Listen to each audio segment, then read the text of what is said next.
नमस्कार मित्रांनो. आज आपण सिव्हिल इंजिनिअरिंगसाठी स्ट्रॅटर्जी प्लॅनिंग सेशन घेणार आहोत. ह्यामध्ये कोणत्या कोर्सेसला अप्लाय करायचं आहे, कोणकोणते कोर्सेस सुटेबल आहेत, सिलेबस काय आहे, फीज किती लागणार आहे, कोणकोणत्या रिजनमध्ये किती किती व्हॅकन्सीज आहेत, ह्याबद्दल आपण बघणार आहोत. सगळ्यात आधी मित्रांनो, मी तुमची सिव्हिल इंजिनिअरिंगच्या विद्यार्थ्यांची सगळ्यांची माफी मागतो आहे, कारण की ह्या सेशनला खूप डिले झालेला आहे. परंतु रियालिटी अशी आहे मित्रांनो, ही एक्झाम जी आहे ही युनिक आहे. ऑलमोस्ट 10 वर्षानंतर फर्स्ट टाईम एक्झाम आलेली आहे. आणि जर ट्रेड बघितला, सिलेबस बघितलं हे, तर हे खूप डिफरंट आहे. मला प्रिपरेशन्सला पण खूप वेळ लागतो आहे. प्लस मेकॅनिकल इंजिनिअरिंगचे 22 ट्रेड्स आहेत, सिव्हिलचे 5-6 ट्रेड्स आहेत, इलेक्ट्रिकलचे आहेत, नंतर बाकी पण प्रोडक्शन वगैरे ब्रँचेसचे पण खूप सारे ट्रेड्स आहेत. प्रत्येक ट्रेड्सची इलिजिबिलिटी, त्याला व्हॅकन्सीज किती आहेत, कोणत्या कॅटेगरीला किती व्हॅकन्सीज आहेत, कॅटेगरी वाईजही घ्यावं लागते, फिमेल वाईजही घ्यावं लागते, प्लस तुम्हाला रिजन वाईज आहेत. ह्या सगळ्या गोष्टी बघून मला एक स्ट्रॅटर्जी प्लॅन मला लागतो. प्लस सिलेबसही हा काही आपला युनिक जेई एक्झाम्स आहेत किंवा एई एक्झाम्स आहेत, MPSC आहे त्यासारखा नाही आहे की ऑलरेडी खूप वेळा तो बघितलेला आहे सिलेबस आणि त्याच्यावरती स्ट्रॅटर्जी सांगायला एवढं डिफिकल्ट जाणार नाही आहे. परंतु हा सिलेबस मी बघितला आहे आणि ह्या सिलेबसनुसार तुम्हाला एक प्रॉपर प्लॅन देणं आवश्यक आहे. त्यामुळे थोडासा डिले झालेला आहे, पण तरी पण मी तुमची एक मनापासून माफी मागतो मित्रांनो की ह्याच्याबद्दल उशीर झालेला आहे. पण ठीक आहे, उशीर का असो ना, काही मी भरपूर ठिकाणी म्हटले तोपर्यंत येईल कोणाचे व्हिडिओज पण काही आलेले नाही आहेत. म्हणून मला आज मी दिवसभर अभ्यास करून याच्यावरती एक व्हिडिओ बनवतो आहे मित्रांनो, आणि तो तुम्ही एक शेवटपर्यंत बघा. ठीक आहे. आपण ह्या सेशनमध्ये मित्रांनो तुम्हाला ट्रेडची निवड कशी करायची, कारण की आपल्याला 5 ट्रेड्स आहेत, त्या 5 ट्रेडमधल्या व्हॅकन्सीज किती आहेत, त्यानुसार ट्रेडची निवड कशी करायची आहे, मग त्याला फीज किती लागणार आहे, प्लस डिटेल सिलेबस काय आहे, नोट्स कोणते यूज करायचे, बुक्स कोणते यूज करायची, तुम्ही स्ट्रॅटर्जी काय असली पाहिजे, नोट्स कुठनं करायची, MCQ कुठनं करायचे आहेत, ह्या सगळ्यांबद्दल आपण काय करणार आहे आजच्या सेशनमध्ये आपण डिस्कस करणार आहोत. ठीक आहे. रिजन वाईज व्हॅकन्सी मित्रांनो, ह्या टोटल व्हॅकन्सीज आहेत 1457 व्हॅकन्सीज. ह्याच्याबद्दल आपण एवढं डिस्कस करण्यात काही पॉईंट नाही आहे, कारण की आपल्यासाठी फक्त आहेत 62 व्हॅकन्सीज. आणि ॲक्च्युली 62 जर म्हटलं तर ह्या म्हणजे व्हॅकन्सी दिसतात कमी, परंतु ॲक्च्युली नंबर ऑफ अप्लिकंट जर बघितले सिव्हिल इंजिनिअरिंगमध्ये किंवा आपल्या ज्या सिव्हिल ड्राफ्ट्समन असतील, ITI झालेले विद्यार्थी बघितले तर हे 62 पण व्हॅकन्सी एकदम इनफ आहेत मित्रांनो, सांगते व्यवस्थित आहे. यामध्ये सर्वेअरची एक मेन पोस्ट आहे तुमची, सर्वेअरमध्ये जवळपास 11 पोस्ट आहेत तुम्हाला, मेसन बिल्डिंग कन्स्ट्रक्शनसाठी 10 पोस्ट आहेत, कार्पेंटरसाठी 19 पोस्ट आहेत. हा एक चांगला तुम्हाला क्रंच आहे 19 पोस्टचा. ह्यामध्ये एक लक्षात घेतलं मित्रांनो, कार्पेंटरसाठी मेकॅनिकलचे पण मुलं इलिजिबल आहेत. आणि मेकॅनिकलची मुलं इलिजिबल असल्यामुळे काय आलं आहे, इथे मेकॅनिकलचे पण मुलं फॉर्म भरू शकतात, कारण की मी ऑलमोस्ट भरपूर मुलांना सांगितलं आहे की तुम्ही मेकॅनिकलच्या मुलांनी 22च्या 22 ट्रेडला अप्लाय करायचं आहे. परंतु याचा सिलेबस जर बघितला तर हा सिव्हिलशी रिलेटेड सिलेबस आहे, कारण की तुम्ही बिल्डिंग मटेरियल्समध्ये टिंबर वगैरे किंवा तुमचं फर्निचर, डोअर्स, डायमेन्शन्स वगैरे ह्या गोष्टी बघितलेल्या आहेत तुम्हाला. तर हा रिलेटेड आहे सिव्हिलचा. तर मेकॅनिकलची मुलं फॉर्म तर भरतील, पण डाऊट आहे मला की त्याचा किती मुलं अभ्यास करतील, कारण की कोअर मेकॅनिकलच्या विषयाचा ते अभ्यास करतील, परंतु सिव्हिलचा नाही करणार अभ्यास. तर कार्पेंटर ही तुमच्यासाठी खूप चांगली पोस्ट आहे. प्लस ड्राफ्ट्समन सिव्हिल आहे आणि इंटेरियर डिझाईन अँड डेकोरेशन आहे. तर हा इंटेरियर डिझाईन डेकोरेशनचा थोडासा ट्रेड डिफरंट पडतो, म्हणजे तुमचा सिलेबस खूप काही मॅच करत नाही याच्यासोबत इंटेरियर डेकोरेशनचा. पण 5च पोस्ट आहेत त्याच्या. ज्या मुलांना रिलीज घ्यायची आहे, ज्यांची फायनान्शियल कंडिशन चांगली आहे, त्यांनी मला वाटतं तोही फॉर्म भरायला काही हरकत नाही आहे. ह्यामध्ये ॲक्च्युली बघितलं ना तर मेकॅनिकलच्या जर हे बघितलं ट्रेड्स, त्याच्यामध्ये ऑलमोस्ट 60, 70, 80% भरपूर साऱ्या ठिकाणी सिलेबस कॉमन आहे. पण तुमच्या सर्वेअरचं syllabus, mason building construction syllabus, carpenter syllabus, draughtsman सिव्हिलचं सिलेबस आणि इंटेरियर डेकोरेटर, ह्यामध्ये हा सर्वेअर पूर्ण डिफरंट आहे. नंतर इंटेरियर डेकोरेटर पूर्ण डिफरंट आहे. नंतर कार्पेंटर सिलेबस पूर्ण डिफरंट आहे. मेसन बिल्डिंगचा सिलेबस आणि ड्राफ्ट्समन सिव्हिलचा सिलेबस, हे 2 सिलेबसमध्ये थोडंसं सिमिलरिटी आहे, परंतु तोही खूप काही सिमिलर येत नाही आहे. परंतु इथे एक महत्त्वाची गोष्ट ही आहे, सिलेबस जर बघितलं तुमचा सर्वेअरचा सिलेबस किंवा मेसन बिल्डिंगचा सिलेबस, ड्राफ्ट्समन सिव्हिलचा syllabus, carpenter interior, almost most of the courses ना तुमचे 1 इयरचे कोर्सेस आहेत. आणि सिलेबस हा छोटा आहे. सिलेबस तुम्ही जर बघितला तर कार्पेंटर सिलेबस बघितला, छोटा सिलेबस आहे, काही मोठा सिलेबस नाही आहे. तुम्ही मला वाटतं जर कार्पेंटरचं बुक घेतलं तर एक 7-8 दिवस 10 दिवसही त्याला प्रॉपरली वेळ दिला ना, 7-8-10 दिवसामध्ये पण तुमचं रीड होऊ शकते सगळ्या प्रकारे. म्हणजे तुम्ही टार्गेट करू शकता कार्पेंटरला पण, सोबत सर्वेअरला जर घेतलं तरी पण. ठीक आहे. तर तुम्हाला सिलेबस वगैरे दाखवणारच आहे त्याच्यामध्ये काय. तर पहिले आपण बघू की व्हॅकन्सी तुमच्या कॅटेगरी वाईज व्हॅकन्सीज कशा आहेत सिव्हिल इंजिनिअरिंगला. ह्यामध्ये जर बघितलं मित्रांनो तर जनरल कॅटेगरीजला बघितलं तर 6 सीट्स आहेत, इथे टोटल 11 व्हॅकन्सीज आहेत आणि 6 सीट्स आहेत ओपनसाठी. फिमेलसाठी 2 सीट आहेत, OBCसाठी 2 सीट आहेत फिमेलला. आणखी बाकीच्या कॅटेगरीजला फिमेलसाठी नाही आहेत. OBCसाठी मेलला 3 आहेत, EWSला एक सीट आहे, प्लस इथे एस सीसाठी एक सीट आहे जनरलसाठी. ठीक आहे, तर ह्या आहे तुम्हाला कॅटेगरी याच्यामध्ये. प्लस बिल्डिंग कन्स्ट्रक्शनसाठी पण आहे 10 सीट्स आहेत टोटल याच्यामध्ये तुम्हाला. ओपन जनरल फिमेलसाठी एक आहे, जनरल मेलसाठी 2 सीट आहेत. तर ह्या अशा प्रकारे मी तुम्हाला याची PDF शेअर करून देतो. तुम्ही ॲज पर तुमचे ज्या कॅटेगरीज आहेत, कुठे कसं आहे अप्लाय करता येईल त्याच्यावर तुम्ही अप्लाय करू शकता. ठीक आहे, हे आहे ड्राफ्ट्समनच्या 17 सीट्स आहेत तुम्हाला मित्रांनो. 17 ओपन जनरलसाठी 10 सीट्स आहेत. नंतर याच्यासाठी जनरलसाठी जर बघितलं 5 आहेत. ओपन जनरल फिमेलसाठी 2 सीट आहेत. तुम्ही याचा स्क्रीनशॉटही काढू शकता किंवा मी तुम्हाला ही PDF शेअर करून देणारच आहे तुम्हाला याच्यावरती. ठीक आहे, हे तुम्हाला असे कार्पेंटरच्या सगळ्यात जास्त सीट्स आहेत. कार्पेंटर बघून घ्या तुम्ही मित्रांनो. तर कार्पेंटरही बघून घ्या. मी ही PDF जी आहे 5 याची मी तुम्हाला टेलिग्रामवर शेअर करून देतो. तुम्ही टेलिग्रामवरून ती फाईल घेऊ शकता. ठीक आहे, आता आपण फॉर्म CBT 2ला अप्लिकेशन कशी करायची आहे मित्रांनो. अजून CBT 1चं आपले हे गेलेली आपली ऑब्जेक्शन आपण रेज केलेलं आहे. अजून रिझल्ट लागायचा आहे. रिझल्ट लागल्यानंतर तुम्हाला CBT 2साठी अप्लिकेशन करायची आहेत. त्यामुळे थोडंसं अजून मिसकन्फ्युजन आहे की आपलं अप्लिकेशन कशी करायची. म्हणजे एकच अप्लिकेशन करताना तुम्हाला वेगवेगळी ट्रेड सिलेक्ट करायची त्याच्यामध्ये, का प्रत्येक ट्रेडला वेगळा फॉर्म भरायचा आहे असं अजून आपल्याला क्लॅरिटी नाही आहे. आपल्याला आता जर DRDOs बघितलं तर वेगळ्या ट्रेडसाठी किंवा वेगळ्या पोस्टसाठी वेगवेगळे फॉर्म भरायचे होते. कदाचित असं होऊ शकते इथे की आपण एकच ॲप्लिकेशन करायचं आणि त्या ठिकाणी नंबर ऑफ ट्रेड्स तुम्ही सिलेक्ट करू शकता आणि त्याच्यानुसार फीजही चेंज होईल. ह्यामध्ये जर बघितलं मित्रांनो तर सामायिक परीक्षा म्हणजे जे काही 45% किंवा त्यापेक्षा जास्त गुण प्राप्त करलेले उमेदवार आहेत, हे सगळे उमेदवार एकाच व्यवसायाकरिता जर त्यांनी ट्रेड सिलेक्ट केला म्हणजे शिल्पनिदेशकासाठी जोडारी किंवा आपण फक्त टर्नरसाठी किंवा तुम्ही एक कार्पेंटरसाठी जर अप्लाय केलं आणि रिजन डिफरंट केले सिलेक्ट. मी मागची जी सीट दिली आहेत हे पूर्ण सगळे रिजनसाठी दिले पोस्ट. म्हणजे जर तुम्ही डिफरंट रिजन सिलेक्ट केले, मुंबई रिजनसाठी, अमरावती रिजनसाठी, नंतर नागपूर रिजनसाठी, सगळे रिजन जर सिलेक्ट केले आणि एक ट्रेड आणि 6 रिजन, तर त्या ठिकाणी तुम्हाला फीज ही एकच लागणार आहे. ठीक आहे, नंतर जर का तुम्ही 5 ट्रेड सिलेक्ट केले आणि सगळे रिजन, तर तुम्हाला 5 ट्रेड हे लागणार. म्हणजे तुम्ही जेवढ्या ट्रेड्सला अप्लाय करणार आहे तेवढी मल्टिप्लाइड बाय तुमची जी फीज आहे तुम्हाला फीज पे करावं लागेल. म्हणजे जर तुम्ही 5 ट्रेड्सला अप्लाय करता तर 5 गुणिले तुमची 825 रुपये फीज असेल तर तुमची एवढी फीज तुम्हाला पे करावं लागेल. जर का तुम्ही इथे रिजनचा काही घेणदेण नाही आहे, रिजन तुम्हाला मेरिट लिस्टनुसार किंवा तुमच्या प्रेफरन्सनुसार रिजनचे तुम्हाला हे होणार आहे, तर ह्या ठिकाणी तुम्हाला अशा प्रकारे फीज पे करावं लागणार आहे.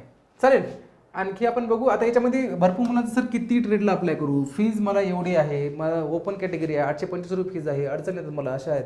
तर आता बघितलं तर तुम्हाला इथे रिस्क कॅन्डिडेट बघितलं तर एक 62 सीट्स आहेत मित्रांनो तुम्हाला टोटल. 62 सीटसाठी तुम्हाला जर 5ही ट्रेडला अप्लाय करायचं आहे तर 5,825 रुपये फीज आहे. 4,125 रुपये तुम्हाला टोटल फीज पे करावं लागेल. भरपूर मुलांचं म्हणणं आहे की सर मग जर एका दिवशी 2 ट्रेडच्या एक्झाम आल्या तर पॉसिबिलिटी आहे, होऊ शकते. परंतु जर मेकॅनिकलचे 22 ट्रेड्स आणि बाकी पण ऑदर बघितले तर तुमचे 5 ट्रेडच्या एका दिवशी 2-2 ट्रेडचे येणे चान्सेस कमी वाटतात मला. तर रिस्क घ्यायला काही हरकत नाही मला वाटते. मेकॅनिकलचे 22 ट्रेड्स आहेत त्यांच्या होऊ शकते एका दिवशी 2-2 येणे, सेंटर इकडे तिकडे होणे असं होऊ शकते. पण मेकॅनिकलला डिस्पर्शन कमी राहील कारण की नंबर ऑफ डेज खूप जास्त आहेत. 15-20 दिवस तरी परीक्षा चालणार आहे. मग त्या 15 दिवसमध्ये तुमचे 5च ट्रेड आहेत तर ते एका दिवशी सेम ट्रेडच्या एक्झाम यायला मला वाटते की चान्सेस कमी आहेत. होऊ शकते असं नाही म्हणत मी होऊ शकते, पण चान्सेस कमी आहेत. तर मला वाटतं की तुम्ही 5ही ट्रेडला अप्लाय करायला हवा. कारण की लक्षात घ्या मित्रांनो, जरी तुमचा एक कार्पेंटरचा किंवा इंटेरियर डेकोरेटरचा अभ्यास होत नसेल पण तरी परीक्षेत जाऊन बसायला काही हरकत नाही आहे. इंटेरियर डेकोरेटर जर बघितलं तर ह्या कोर्समध्ये अप्लाय करणारे किती लोक आहेत, सिव्हिलचे मुलं. आणि सिव्हिलच्या मुलांनी म्हटलं इंटेरियर डेकोरेटरची तो सिलेबस थोडासा डिफरंट येतो, मी त्याला अप्लाय करत नाही. मग राहिलेत कोण, ITIचे मुलं. ITIच्या मुलांना काय लागतं, 3 वर्षाचा एक्सपिरियन्स लागतो आणि नंतर ते अप्लाय करू शकतात. आता इंटेरियर डेकोरेटरमध्ये गव्हर्नमेंट ठिकाणी किंवा प्रायव्हेट ठिकाणी पण 3 वर्ष अनुभव मिळवणं कठीण आहे. आणि ठीक आहे, मिळवलं आहे म्हणजे याचा अर्थ काय, तो 3 वर्ष पासआउट झालेला मुलगा आहे. मग 3 वर्ष पासआउट झालेला कुठेतरी जॉब करतोय. मग तो मुलगा आता CBT 1मध्ये अभ्यास त्याने चांगला केला असेल का, पहिली तर गोष्ट ती येते. ITI झालेला मुलगा 3 वर्ष अनुभववाला म्हणजे त्याचा तो जॉब करतोय त्याचं प्रिपरेशन चांगलं झालं नसेल. मग त्याने प्रिपरेशन केली असेल, CBT 1मध्ये थोडंफार मार्क्स आले पण असेल, चांगले क्वालिफाय झाला पण असेल, तर मेन्सला आणखी CBT 2साठी त्याला तयारी करायला किती वेळ भेटतो का नाही भेटत.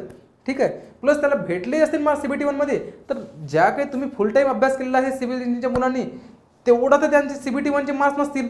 म्हणजे ते ठीक आहे, ह्या इंटेरियर डेकोरेटरचा ITI केलेला मुलगा आहे त्याने एक 60-65 मार्क्स मिळवले असतील मला वाटते. ठीक आहे, पण आपल्या सिव्हिलच्या मुलांनी तर 85 किंवा 90 मार्क्सही मिळवलेले आहेत. मग ऑलरेडी जर तुम्ही इथे 20-30 मार्क्सची जर लीड घेतलेली आहे आणि तिथेही काही तुम्ही काही झिरो राहणार नाही आहे. 40 क्वेश्चन आहेत, तुम्ही ब्लाइंड गेम जरी खेळले निगेटिव्ह मार्किंग नाही आहे. 10 क्वेश्चन तुमचे मिनिमम बरोबर येतात, 1/4 म्हणजे 4 ऑप्शनपैकी जर एक तुक्का मार्क गेले तर कमीत कमी 10 क्वेश्चन तुम्ही बरोबर, म्हणजे 20 क्वेश्चन तिथे पण भेटणार आहेत. म्हणजे इथे जर तुम्ही 80 वरती आहे तर तुमचे 100 मार्क्स इथे पण होत आहेत. आता या 60 पैकी जो मुलगा आहे ह्याला 100 मार्क्स घेण्यासाठी तिकडे 40 मार्क्स लागतील. त्यामुळे तुम्ही ऑलरेडी CBT 1मध्ये लिडिंगमध्ये असल्यामुळे ना त्या ठिकाणी तुमचा फायदा होऊ शकतो इंटिरियर डेकोरेटरच्या मुलाच्या याचे. तर त्यामुळे तुम्हाला काय करायचं आहे, चांगल्यात चांगल्या प्रकारे जर तुम्ही प्रिपरेशन केली, आणि सिलेबस काही एकदमच नवीन नाही आहे. तुमचं जे सिव्हिल इंजिनिअरिंगची ब्रांच आहे मित्रांनो आपली ना, ह्या ठिकाणी जो सिलेबस आहे हा ऑलमोस्ट आपण रोज ज्या बघणाऱ्या गोष्टी आहेत, स्टेअरकेस आहेत, स्टेअरकेसचे डिझाईन्स आहेत, किचनचे डिझाईन्स आहेत, किंवा तुमचे TV शोकेसचे डिझाईन्स आहेत, सोफाचे डिझाईन्स आहेत, इंटेरियर डेकोरेटरमधील आहेत काय गोष्टी. म्हणजे प्रत्येक जरी तुमचं 5ही ट्रेड बघितले, 5ही ट्रेडशी रिलेटेड जे मटेरियल्स आहेत, तुमचे ब्रिक्सचे इन्ग्रेडियंट्स काय आहेत, सिमेंटचे इन्ग्रेडियंट्स काय आहेत, नंतर तुमचे पेंट्सचे इन्ग्रेडियंट काय आहेत, पेंटचे टाईप्स कोणते आहेत, हा काही तुम्ही एकदम अननोन नाही आहे कोणता सिलेबस. मी सांगतो तुम्ही डायरेक्ट जरी केले परीक्षेला तरीही मला वाटतं की 21 मार्क किंवा 21 क्वेश्चन, 15 ते 20 क्वेश्चन तुम्ही आरामात सॉल्व्ह करू शकणार. पण जर का तुम्ही प्रॉपरली बुक्स रीड करून जर अभ्यास केला तर तुम्ही तिथे चांगली लीडही घेऊ शकणार. प्लस आणखी एक गोष्ट महत्त्वाची अशी आहे की तुम्ही तुमच्यामध्ये तेवढी ताकद आहे मित्रांनो. 3-4 पुस्तकं रीड तुम्ही महिन्याभरामध्ये करू शकता. आपण इंजिनिअरिंगचे सर्वे झाला आहे, सॉम झाला आहे, किंवा GT झाला आहे, FM झालेला आहे, हे एवढे आणखी बाकीचे खूप सारे विषय आहेत. हे एवढे सब्जेक्ट आपण एका महिन्यामध्ये कितीतरी वेळा रिवाईज केलेले आहेत, आणि मोठे विषय आहेत ते. तर आपण ह्याच्यामध्ये तर असं नाही की होणार नाही म्हणून आपल्याकडनं. तर माझं सजेशन राहील की तुम्ही 5ही ट्रेडला अप्लाय करा. हे बघा, भरपूर मुलांचं म्हणणं पडलं की सर खूपच हे करतायत की 5ही ट्रेडला अप्लाय करा, 5ही ट्रेडला अप्लाय करा, फीज लागते आहे. हे बघा मित्रांनो, मला काही DVT कमिशन देत नाही आहे की त्याच्यातून मला 50 रुपये पर स्टुडंट भेटणार आहे म्हणून. मला एक कळकळ आहे की बाबा तुम्हाला कुठेतरी एका ठिकाणी जॉब भेटून जायला पाहिजेत. आणि आपण इंजिनिअरिंगला पण एवढे सारे पैसे फी करतो, लाख रुपये तर दरवर्षी खर्च होतात. 4 वर्षामध्ये 4 लाख रुपये तर ऑलमोस्ट झालेले आहेत खर्च. कितीही काही म्हटलं तरी 4-4 लाख रुपये खर्च येते, आणि कशासाठी, ते सर्टिफिकेट भेटण्यासाठी. मग मला असं वाटतं की तुम्ही ह्या ठिकाणी जर जॉब भेटते आहे तर अप्लाय करायला काही हरकत नाही आहे, करा अप्लाय. ज्या ठिकाणी कमी वॅकन्सी आहेत ना त्या ठिकाणी उलट जास्त स्कोप बनत असतो सिलेक्शनचा, तर तुम्ही त्या ठिकाणी पण अप्लाय करा.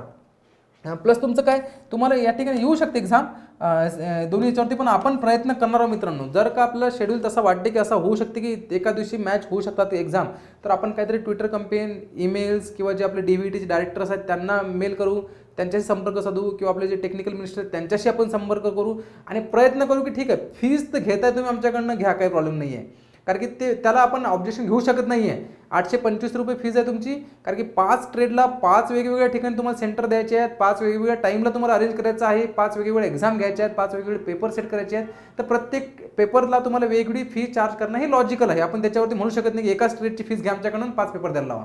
परंतु आपण एका गोष्टीसाठी स्ट्रेस करू शकतो की एक्झाम जी आहे ना ही वेगवेगळ्या दिवशी घेण्यासाठी आपण प्रयत्न करू शकतो की ठीक आहे आमच्याकडून तुम्ही फीस घ्या 5 ट्रेडची, परंतु परीक्षा तरी ही ॲटलिस्ट डिफरंट डेटला ठेवा. जर झालं तर तुम्ही डिस्पर्शन पण ठेवा त्याच्यामध्ये चांगल्या प्रकारे. तर हा आपण प्रयत्न करणार आहोत आपण त्यावेळी.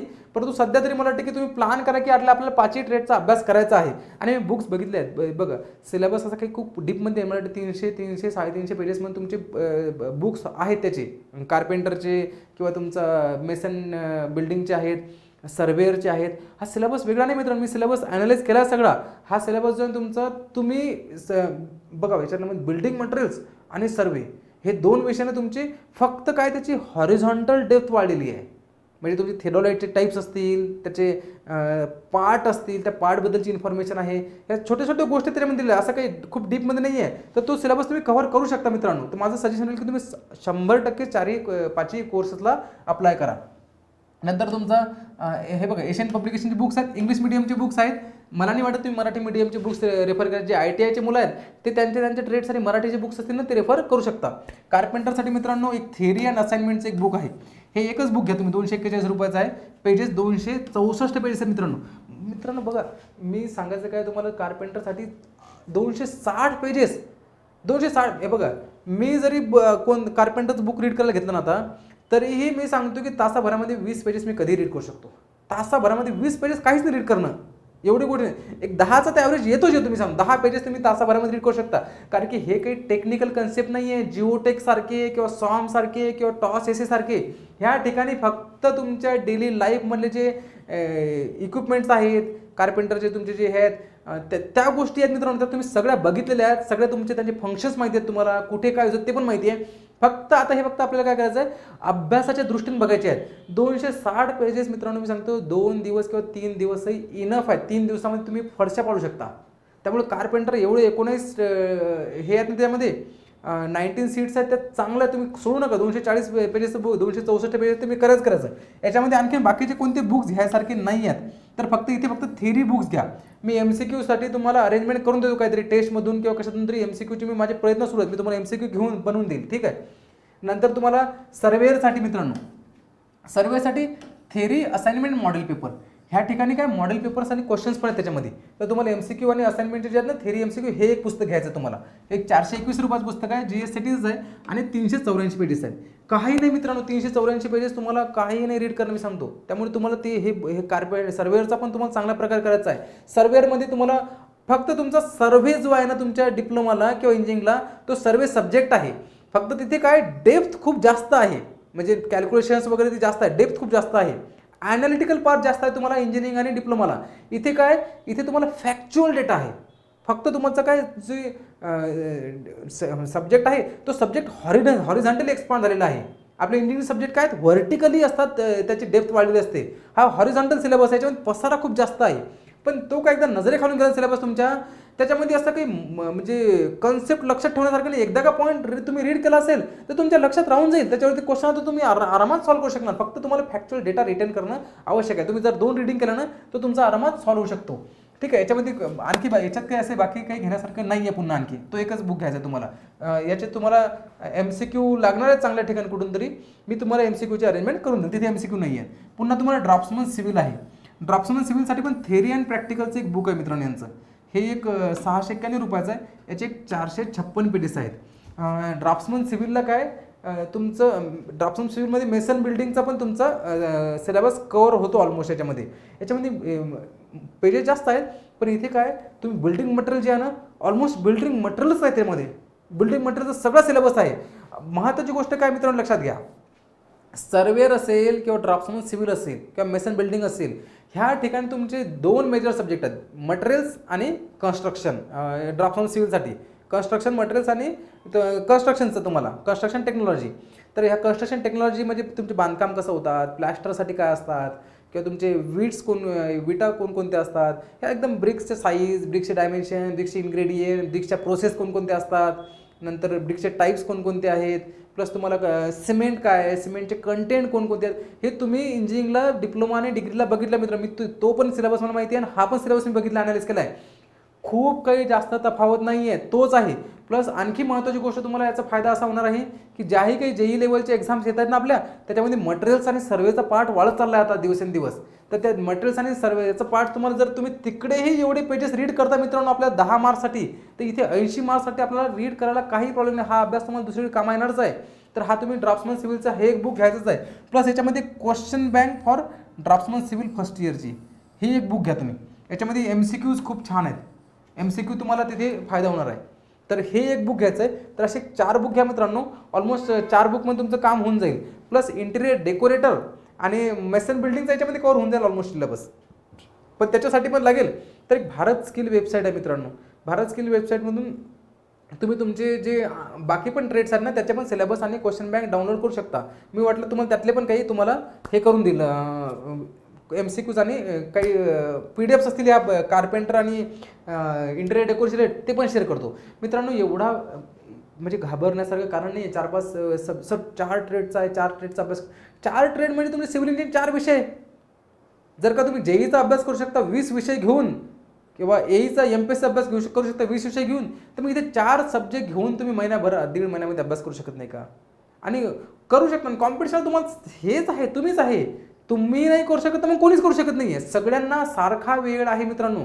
फक्त इथे जो डेअरिंग करणार आहे, जो प्रॉपर 1 महिना वेळ देणार आहे, जो प्रॉपर डिसिप्लिन वेने अभ्यास करणार आहे, ज्याचा फक्त कव्हरेज प्रॉपर होणार आहे सगळ्या अभ्यासाचा, तो इथे पोस्ट मिळवणार आहे. आणि पोस्ट खूप चांगले मित्रांनो लक्षात घ्या, ठीक आहे. आता आपण सिलेबस बघू. ह्या सिलेबस मित्रांनो आता याच्यामध्ये प्रत्येक पॉईंट खूपच डिटेलमध्ये मेन्शन केलेला आहे. मला असं वाटत नाही की हा सिलेबस मी तुम्हाला पूर्ण वाचून दाखवावा. काही याच्यामध्ये तुम्ही जरी बघितला ना चेनचे टाईप्स कोणकोणते आहेत, टेप्स कोणते आहेत, टाईप्स ऑफ ऑफसेट्स कोणते आहेत, नंतर फील्ड प्रोसिजर कोणत्या आहेत चेन सर्वेच्या. या सर्वेचं एकदम सोपा आहे सर्वे. तुम्ही बघितलं ना तर ह्यामध्ये काही असं विशेष नाही आहे. मी सांगतो म्हणजे मी समजून सांगण्यासारखं. हा सेकंड इयरचा सर्वेचा ट्रेड आहे तुमचा. हां, नंतर तुम्हाला याच्यामध्ये जर आणखी बघितलं तर ड्राफ्ट्सबद्दलचा आहे. तुमचा पहिला तर तुमचा कॉमनच आहेत. मटेरियल्समध्ये बघा मित्रांनो, स्टोन्स काय आहे, टाईप्स ऑफ स्टोन्स कोणते आहेत, कॅरेक्टरिस्टिक्स कोणते आहेत, त्यांच्या युजेस कोणते आहेत, ब्रिक्स कोणकोणते यूज करतायत, लाईम कुठे यूज करताय, नंतर पोझोलॅनिक कोणता आहे, सिमेंट कोणतं आहे, मॅन्युफॅक्चरिंग कॅरेक्टर्स काय, टाईप्स काय, त्याचे इन्ग्रेडियंट्स कोणकोणते आहेत, हे अशा टाईपचे तुम्हाला काय इथे सिलेबस आहे. नंतर बिल्डिंग मटेरियल्समध्ये टिंबर काय आहे, प्लायवूड्स कोणकोणते आहेत, टार कोणकोणते आहेत, हे अशा तुम्हाला एकदम सँड्स कोणते आहेत, क्ले टाईप्स कोणते आहेत. तुम्ही ह्या गोष्टी बघितल्या नाहीत का मित्रांनो? सगळ्या गोष्टी तुम्ही काय केलेलं आहे जेईमध्ये बघितलेलं आहे. फक्त इथे तुम्हाला आणखी थोडंसं हॉरिझॉन्टल जायचं आहे. तुम्हाला फाउंडेशन सॉईल मेकॅनिझममध्ये फाउंडेशन शिकलेच आहे. हे फाउंडेशन बघितलं काय असं मोठं नाही आहे, एकदम सिंपल आहे मित्रांनो. नंतर बिल्डिंग कन्स्ट्रक्शनचे मटेरियल्स काय आहेत, स्टोनचे मेसनरी कोणते आहेत, हे अशा बघा. नंतर ट्रीटमेंट बिल्डिंगचं इलेक्ट्रिकल वायरिंग काय नाही आहे पाहिजे. इलेक्ट्रिकल वायरिंग तुम्ही असं घाबरच, कारण की इलेक्ट्रिकल नाही आहे, एकदम सोपंच आहे. तुम्ही बघितलेलं आहे तुमच्या याच्यामध्ये जेईमध्ये पण. स्टेअर्स कोणते आहेत त्याच्यामध्ये. नंतर सर्विंग, याच्यामध्ये पण सर्विंग आहे थोडंसं. लेवलिंग पण बघा, तुम्ही लेवलिंग शिकले जा तिकडे. लेवलिंगचे याच्यामध्ये दिलेत, प्लेन टेबल दिलेत, प्लेन टेबलबद्दलच्या गोष्टीत काही आणखी थेडोलाइटचे आहेत, थेडोलाइटचे सर्वे कोणते आहेत त्याच्यामध्ये, टाईप्स ऑफ थेडोलाइट कोणते आहेत, युजेस कोणते आहेत, मेथड्स ऑफ प्लॉटिंग कोणकोणते आहेत. म्हणजे असं आता नवीन पार्ट नाही. मला वाटत नाही की भरपूर मुलांचं सर तुम्ही क्लास सुरू करत नाही का. मला वाटत नाही मित्रांनो की ह्या तुम्ही जो अभ्यास आहे ह्याच्यासाठी क्लासची गरज आहे म्हणून. तुम्ही एकदा का बुक हातात घेतलं नाही. मेकॅनिकलच्या ट्रेडचं मान्य आहे की त्याचा खूप वेगळा भरपूर साऱ्या गोष्टी आहेत वेगळ्या याच्यामध्ये. पण तो सिव्हिलचं जर बघितलं ना, तुमचे जे सर्वे आणि बिल्डिंग मटेरियल्स आणि कन्स्ट्रक्शन ह्या जर बघितलं आपण, त्याच्यामध्ये तुमचं सगळं कवर त्याच्यामध्ये. बाकीचे हे कम्प्युटर ॲडिट ड्राफ्टिंग सोपं आहे, याच्यामध्ये काही नाही आहे. नंतर तुम्हाला सिलेबस काय असं मला वाटत नाही की खूप काही मी समजून सांगण्यासारखं आहे. बिल्डिंग कन्स्ट्रक्शन 1 इयर कोर्स आहे. 1 इयर कोर्समध्ये याच्यामध्ये हा पहिला सिलेबस मित्रांनो कॉमनच आहे तुम्हाला, सेफ्टी आणि याचा प्रिकॉशनचा. हे RCC लिंटेल्स वगैरे काय आहे ते एकदम सोपं. RCS वगैरे हे तुम्ही वाचलेलं मित्रांनो, माहिती आहे. मला वाटत नाही की याच्यामध्ये काही खूपच काही नवीन तुम्हाला फ्लोअर्सचे टाईप्स वगैरे हे सगळं झालेलं आहे तुमचं. मी बघितलं तुमचे डिप्लोमाचे आपले जे मटेरियल्स आहे, मटेरियल्समध्ये ऑलमोस्ट सगळं मटेरियल्स आणि कॉन्क्रीट म्हणजे बिल्डिंग मटेरियल्समध्ये सगळं तुमच्या गोष्टी झालेल्या आहेत. ह्या मार्बल्स कोणते आहेत, नंतर डिझाईन हा थोडासा तुम्हाला वेगळा पडेल, पण वेगळंही काही नाही आहे मित्रांनो. सगळ्या गोष्टी तुमच्या याच्यातलं जमित रे का. कलर्सचे टाईप्स कोणते आहेत, प्रिन्सिपल्स, नंतर ह्या डेफिनेशन ऑफ प्रोजेक्शन्स हे बघा, हे याच्यातलं आहे साधं. ह्या गोष्टी ज्या आहेत ना, ह्या गोष्टी सगळ्या तुम्ही कुठे ना कुठे बघितलेल्या आहेत. फक्त आता तुम्हाला एक अभ्यास म्हणून तुम्हाला काय करायचे आहेत, ह्या गोष्टी बघायच्या आहेत. नंतर कार्पेंटर एक सिलेबस होतं. कार्पेंटरसाठी एकदम खूप छोटा सिलेबस आहे, माहिती आहे का. हे कार्पेंटर प्लंबिंग वगैरे तिकडे मटेरियल्समध्ये पण येते आणि कार्पेंटरमध्ये पण त्या गोष्टी येतात त्याच्यामध्ये. हे बघा 1 इयरचं कार्पेंटर सिलेबस आहे. ही PPT काय करतो मी तुम्हाला पूर्ण शेअर करून देतो, कारण की ते जर मी आज सकाळी केलं त्याच्यामध्ये आपल्या PDF शेअर, पण त्या खूप लंब्या वाटतात, कारण की ते बाजूचे पण बाकी भरपूर साऱ्या गोष्टी आहेत. तर मी ह्या फक्त पूर्ण प्युअर सिलेबस टाईप केलेला आहे. ह्या सिलेबसची PPT ही पूर्ण PPT काय करतो मी तुम्हाला टेलिग्रामला शेअर करून देतो. परंतु लक्षात घ्या मित्रांनो, सगळ्यांनी 5ही ट्रेडला अप्लाय करा. काही सांगता येत नाही कुठे तुमची लागेल, कोणत्या ठिकाणी कॉम्पिटिशन कमी असेल, काय असेल. आणि सिलेबस खूप काही व्हास्ट नाही आहे, खूप काही डेप्थ नाही सिलेबसमध्ये, फक्त हॉरिझॉन्टल आहे. 3 पुस्तकं तुम्हाला 350, 500, 600, 1000 पेजेस रीड करायचे मित्रांनो. 1000 पेजेस 1000 पेजेस तुम्ही दिवसाला 30 पेजेस जरी टार्गेट ठेवलं म्हणजे तरीही तुमचे चांगल्या प्रकारे एका महिन्यामध्ये होऊ शकतात. 30 काय मी सांगतो तुम्हाला, दिवसाला तुम्ही 100 पेजेस रीड करू शकता. ह्या लेवल सिलेबस आहे. टॉस, SA, जिओटेक, FM ह्यांच्यासारखे खूप काही कन्सेप्ट नाही की ते कन्सेप्ट समजून घ्यायला खूप वेळ लागणार आहे, खूप काही प्रॉब्लेम सॉल्व्ह करायचं तसं नाही आहे. थेरी सब्जेक्ट आहे मित्रांनो. तुम्ही 50-50, 100-100 पेजेस डेली रीड करू शकता आणि MCQ सॉल्व्ह करायचे आहेत. तर मित्रांनो, टार्गेट करा पॉझिटिव्हली. माझ्याकडून जेवढी हेल्प होईल ते सगळी हेल्प मी तुम्हाला करणार आहे आणि तुम्ही ह्यावेळेस IT इंस्ट्रक्टरची पोस्ट मिळवा. चालेल मित्रांनो.